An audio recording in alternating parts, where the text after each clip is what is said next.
Spectateurs, bonjour et bienvenue dans l'émission Le bien-être et le social. Le thème d'aujourd'hui c'est que faut-il faire pour traiter les démangeaisons capillaires, les démangeaisons du cuir chevelu. 1. Vous devez d'abord essayer de faire le lien entre l'hygiène capillaire et l'hygiène alimentaire, c'est-à-dire lavez-vous toujours les cheveux à l'eau tiède avec une eau pure, buvable. Ainsi, après le shampoing et l'après-shampoing, vous devez utiliser les outils capillaires individuels.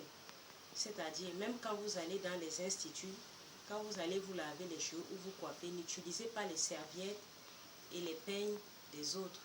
Parce que toutes ces choses, les pellicules, les démangeaisons, c'est des champignons qui se contaminent. Utilisez vos propres outils individuels. Ensuite, quand vous finissez de vous laver les cheveux à l'eau tiède, vous devez utiliser une serviette pour vous sécher les cheveux. Ensuite, vous utilisez le séchoir en main. Et là, vous vous faites sécher les racines entièrement. Mais les longueurs et les pointes doivent garder un peu d'humidité. Lorsque les racines auront bien séché, vous allez maintenant utiliser cette huile pour faire un bain d'huile uniquement sur le cuir chevelu. Donc, vous allez utiliser toute huile qui contient de la menthe ou le menthol. Vous avez le choix entre le sulfure 8 ou le sulfure 18 ou le morgane ou le virgin. Donc, vous allez choisir. Et pendant que vous allez faire votre bain d'huile, n'en faites pas trop, vous allez juste appliquer une petite quantité parce que si vous en faites trop, les démangeaisons vont partir, mais vous aurez des pellicules.